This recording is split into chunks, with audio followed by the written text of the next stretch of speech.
Who will Missouri's number 3 receiver be this season, and why will it be Marquis Johnson?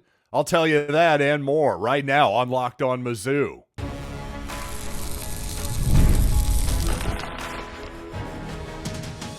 You are Locked On Mizzou, your daily podcast on the Missouri Tigers. Part of the Locked On Podcast Network, your team every day. Hail, you true sons and daughters. I'm John Miller, your Mizzou mafioso and the central scrutinizer of Missouri Tigers football and basketball. Got a very pass catcher heavy show for you coming up today, including CBC receiver Corey Sims making his college decision. Before we start the program, I do want to remind you today's episode is brought to you by FanDuel. Make every moment more, and as playoffs wind down, well, the sports calendar isn't quite as packed as it usually is, but this summer, FanDuel is hooking up all customers with a boost or a bonus daily. That's right, there's something for everyone every day, all summer long. Visit FanDuel.com/lockedon to get started. And when you look at the Missouri receiver room, and again, this is going to be a pass catcher centric kind of episode of Locked On Mizzou today. But I think the two obvious calls are, well, obviously Luther Burden III and Theo Wease Jr. Boy, we got a lot of juniors and seconds and thirds on the team, don't we? But I think those guys for sure are your number 1 and 2. That's the most obvious call ever. So really the only question to me is, who's going to be number 3? Is Marquis Johnson going to overtake Mookie Cooper, for example, who was truly Missouri's number 3 last season? And, well, my prediction is that I think Marquis Johnson is going to be number 3. And that's not a shot at Mookie Cooper. And by the way, I think what Cooper did last season was very valuable for Missouri. He had a ton of big-time moments for Missouri, some necessary catches that resulted in Missouri first downs and ultimately Missouri victories. I can remember a play against Florida in particular in the back of my head. But here's the deal. I think because Marquis Johnson, in my opinion, is so talented, I just think he's almost going to have to get so much more of a target share than he did last season, because it's not going to be just on the deep balls, the straight streaks down the field or a deep post on a play action, deep shot, that kind of thing, which Marquis Johnson did very well last season. But I've been saying all offseason, his route tree is going to expand significantly. And I think we saw just a little bit of that in the black and gold game this past spring, where he was the number 1 receiver on his squad, which I thought was interesting to see. I loved seeing it, honestly, and you saw him start running some drag routes, slant routes, just already opening up what he can do. And to me, he's not just a sprinter. He's a guy who's a very talented receiver as well. And at 5'11", by the way, that extra couple inches that he has on Mookie Cooper, I'd say at least a couple inches if we're being honest, that makes a big difference in just projecting forward on how good of a player Johnson is going to be. And not only that, you look at the rest of this wide receiver room. You've just got a lot of good young options there, to the point where somebody's going to have to come off the field a little bit more. And I think, frankly, it's going to be Mookie Cooper. We'll probably get some of his snaps reduced maybe a little bit this season. But at the same time, I still think Cooper's going to be an important part of this offense. He's a veteran guy, and no doubt Eli Drinkwitz values veteran play, especially at the offensive skill position. So I think Cooper is definitely going to be an important part of this Missouri offense. But the God's honest truth is, Mekhi Miller and Joshua Manning, who burnt his red shirt last season as a true freshman from Lee Summit, Missouri. Also, Daniel Blood as well showed some moments. He's also a true sophomore this season. So those are obviously two guys right there that Missouri liked enough to burn their red shirts last season, had some important catches for the Tigers last year. I could see either one of those guys taking a step forward this season. I think Missouri's got to at least find out to some extent. And then, of course, Mekhi Miller has been an important part of the team as well. He's a junior already, by the way, another guy who never took a red shirt. So, again, you want to see what Miller still has in the tank. And with all of those guys obviously available, I haven't even mentioned any of the true freshmen yet. Well, the two biggest names there are clearly Courtney Crutchfield out of Arkansas and James Madison, the second from St. Thomas Aquinas in Florida. Now, my colleague, the Scoutmaster, Brian Smith here at the Locked On Network, he definitely likes James Madison. He covers the Florida high school scene as closely as anybody. And Courtney Crutchfield, the type of four-star player from Arkansas that typically Missouri or many other programs, you're not going to get the top player from Arkansas most years. So the thing is, though, because of the amount of depth that I just listed out for you, not just in theory depth, all of those guys I talked about have been productive players as recently as last season for Missouri. I think this is the perfect opportunity for Missouri to do something it hasn't really had the opportunity to do the last couple seasons, and that's actually redshirt a couple of true freshman wide receivers. Again, Eli Drinkwitz really values experience at the skill positions, in particular running back and quarterback. Now, we saw Luther Burden and Dominic Lovett play as true freshmen. Obviously, we saw those aforementioned guys burn their red shirts as well, but for the most part, those guys got spot duty. I think this is a perfect opportunity to preserve Madison and Crutchfield's eligibility for one season, give them both a red shirt. Heck, they can still get out there for as many as 3 or 4 games, preserve that red shirt, and, just get their feet wet a little bit. I really hope that Missouri can keep both of those guys in a red shirt because, well, eventually that bill's going to become due. Obviously, Luther Burden is going to be gone next season, almost certainly to the NFL. Theo Wease Jr. is out of eligibility. So Mookie Cooper is going to graduate as well, his eligibility. So there's going to be a tremendous opportunity come 2025 for a whole bunch of guys to play. Maybe it can be James Madison and Courtney Crutchfield. I just don't think it's necessary to burn their red shirts in 2024 to find out.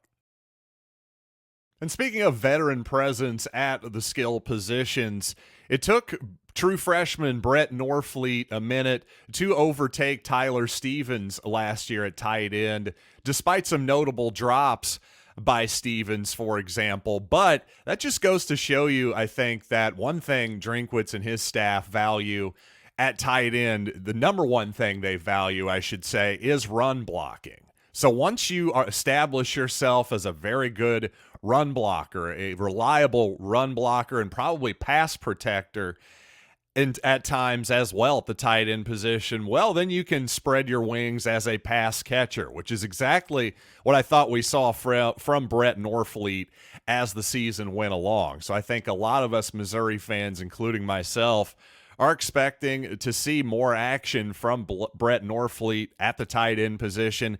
In my mind, he's the pretty clear number one entering fall camp here. I do think, though, we'll still see a lot of the senior Tyler Stevens this season.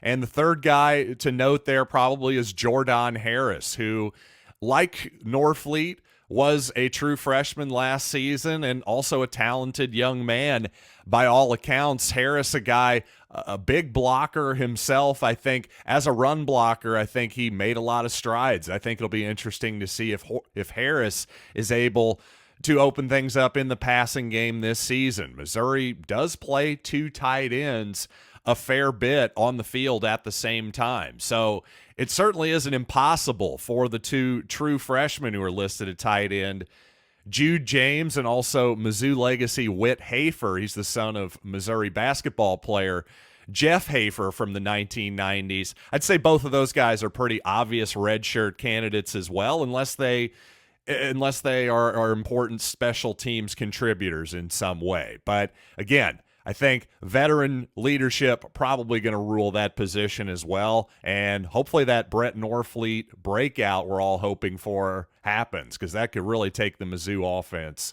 to another level.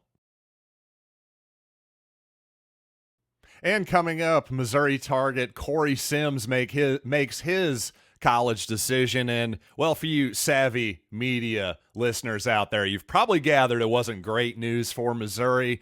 But I'll tell you, the optimist could say maybe it is good news for Missouri in another way. So I'll try to explain what I'm talking about here in just a little bit. But first, let's talk about FanDuel, because I'll have to admit, this time of year, as much as I love sports, the sports calendar does start to thin out just a little bit. But at FanDuel, they let me keep the sports going whenever I want. All I have to do is open the app and dream up bets anytime I'm in the mood. And this summer, FanDuel is hooking up all customers with a boost or a bonus daily. That's right, there's something for everyone every day, all summer long. So head over to FanDuel.com/lockedon and start making the most out of your summer. It's FanDuel, official sports betting partner of Major League Baseball. By the way, for those of you who follow recruiting closely, you may have been anticipating an announcement from Charles Bass, the defensive back safety, I would say, from East St. Louis. Well, that announcement was originally supposed to be today, pushed back about a week and a half to July 10th. I don't think that has any real impact on Missouri or his decision per se, but again, that's just a guess from my perspective.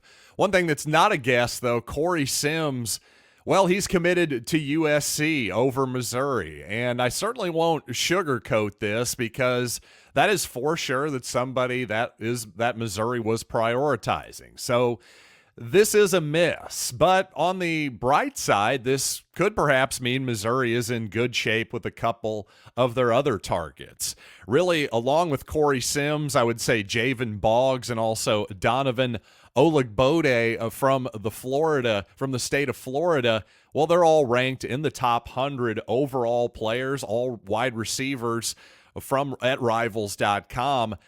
I think getting all three of those guys was probably unrealistic from the beginning. So, hey, if you get 2 out of 3, as the old saying goes, that ain't bad. In fact, that's pretty darn good, I would say. I felt all along, ever since really Javen Boggs decommitted from Ohio State, just based on my own gut feeling and the timing and his behavior online, I've felt pretty good about him committing to Missouri. We'll see if that happens on July 4th as of today. But I've got to think that gives me more optimism with Donovan Olagbode, too. Again, another top 100, 56th overall to be exact, according to rivals.com. Again, that's not as a receiver. That's in the entire class. So Missouri on some really highly rated guys anyway. And also, by the way, speaking of Charles Bass from East St. Louis High School in Illinois, Missouri done pretty well with the East St. Louis prospects over the years. CBC, on the other hand, Christian Brothers High School in St. Louis, for whatever reason, Missouri hasn't done as well with some of those targets. So make of that what you will. I'm not really a St. Louis High School rumor mongerer, but I definitely have noticed a lot of people have been making some talk about, hey, what's up with CBC, that kind of thing. I have absolutely no idea. You're going to have to tell me. Make up your own mind on that one. I have no opinion. And speaking of my buddies over at FanDuel, Luther Burden over at FanDuel Sportsbook, now down from 100 to 1 to win the Heisman Trophy, all the way down to 65 to 1.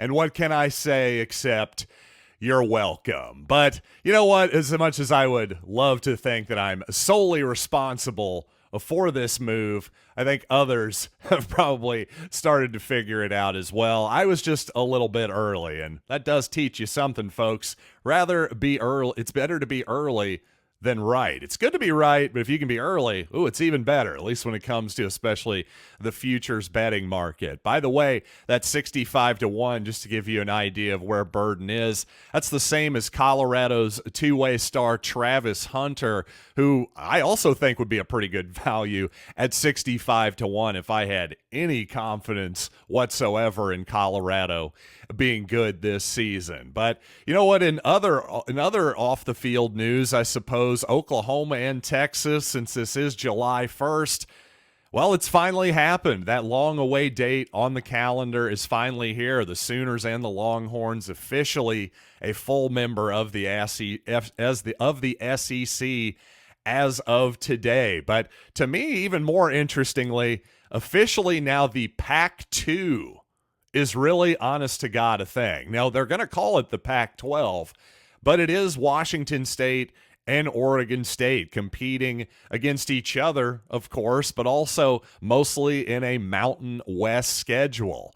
But I will say this, good on Oregon and Washington. While they, of course, bolted for the greener pastures of the Big Ten, they did keep their age-old historic rivalries with Oregon State and Washington State alive. Yes, the Civil War and the Apple Cup will not be played in the final game of the season this year as they traditionally were, but they'll be played in week 3 on the college football schedule. So a little bit of a change, but the fact that those two games are still going is frankly a credit a little bit to Oregon and Washington, I would say. And hey, maybe we should get Bill Self on the blower, let him know that yes, you can actually be an adult and keep these kind of things going for the good of your fans and the sport in general, and not just, take your ball and go home, like the selfish person that Bill Self is. But I digress. Another interesting wrinkle here in the AAC, by the way, they're adding Army as a non-football member, in addition to Navy in previous years. Although I will say the Army-Navy game still going to be a post-championship weekend game, and it's going to be a non-conference game, despite the fact that, those two teams are playing in the same football conference. That game not going to be a factor in the college football playoff reveal. So a lot of stuff changing in college football, but notably some things staying the same as well. Army, Navy still keeping their spot despite no longer being independent. And again, good on those former and current Pac-12 teams for keeping the Civil War and the Apple Cup going.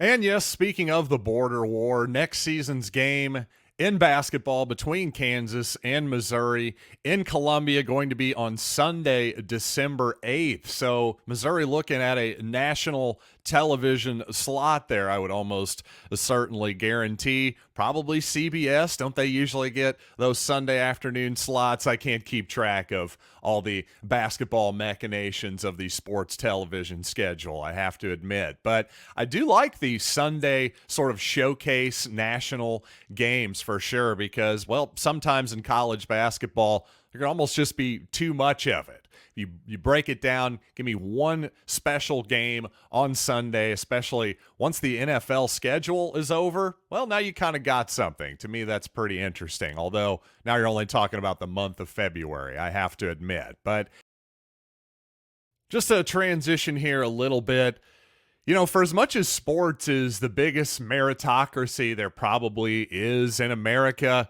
it still is a relationship business in a lot of ways. And no, I'm not talking about Bronny James, but I am talking about LeBron a little bit indirectly here in his, semi-relationship with Missouri coach Dennis Gates. I do think it's very interesting that 2 years in a row, the Lakers have signed a former Missouri Tiger as an undrafted free agent. So I want to talk about Shawn East, those relationship, and, Shawn's chances of sticking in the NBA. But first, don't look now, but if the playoffs started today, the Cardinals and the Royals would both have a wild card spot. So no more negativity, St. Louis fans. Frankly, I don't want to hear it. And a week from tomorrow, the Royals are going to be taking on the Cardinals in Busch Stadium all-in pricing, just $9 to get in the stadium. Heck, some really great deals too. Outfield lodge, just $11-12. Infield pavilion, $13. Guess what? I can get you more than halfway home with a couple tickets if you just simply use my promo code. So all you got to do is take the guesswork out of buying MLB tickets with Gametime. Download the Gametime app, create an account, and use code LOCKEDONCollege for $20 off your first purchase. Terms apply. Again, create an account and redeem code LOCKEDONCOLLEGE for $20 off. Download Gametime today. Last minute tickets, lowest price guaranteed. So last offseason, even before Demoy Hodge signed with the Lakers as an undrafted free agent, I thought he was a good fit with the Lakers simply because Hodge doesn't need the ball to be effective. And when you have LeBron James on your team, one of the greatest players of all time, guess what? He's going to have the ball a heck of a lot of time. I totally understand why. He's one of the great half-court offensive basketball players who's ever lived, obviously. So I thought he was a good basketball fit with the Lakers and LeBron, he being Demoy Hodge. Now, obviously, didn't quite work out for Hodge and the Lakers, but I do think it's interesting that Shawn East, of course, signed with a free agent just now with the Lakers after Hodge did last season as well. Now, 2 in a row, that seems like a little bit more of a pattern to me. I didn't really even think about the connection between Dennis Gates and LeBron James last season, but now I am kind of putting it together a little bit. Again, once may just be a coincidence. 2, that seems like a bit of a pattern to me. And just so all of you are aware, the connection there is through Drew Joyce, who is a former assistant of Dennis Gates, an assistant at Cleveland State, by the way, and also a high school teammate of LeBron James at St. Vincent St. Mary's High School. And by the way, LeBron and Joyce obviously remain pretty close to these days, to this day. In fact, LeBron actually made the first, I would say, semi-official announcement on social media when Joyce was just recently hired to be Duquesne University's basketball coach just this past March. So again, I think that's all kind of interesting, number one, but heck, your basketball coach, Dennis Gates, having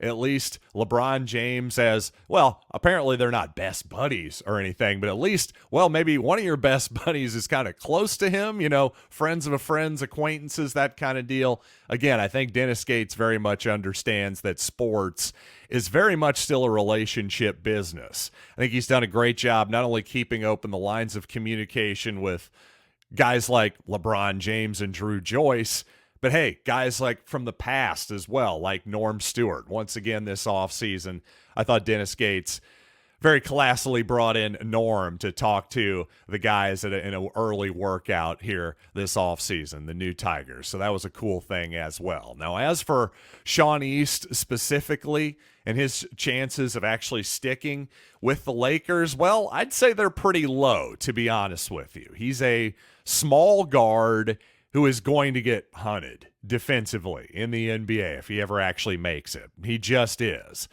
To me, the question would be, can Shawn East be Peyton Pritchard?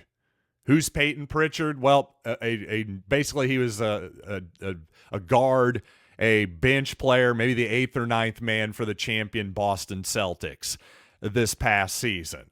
Pritchard, an undersized guard who's a good scorer, but again, a guy who's not going to be a starter. He's just going to be hunted defensively. Also, frankly, Shawn East at 24 years old, the track record for those older type players who are having a rookie year at that age is not particularly great, I have to admit. And as Rock M Nation wrote a good bit about Shawn East this morning too, in a lot bigger detail than I'm talking about here, but as they correctly pointed out, he needs to produce almost immediately for the Lakers to make it. It's not you're not a developmental prospect at 24 years old.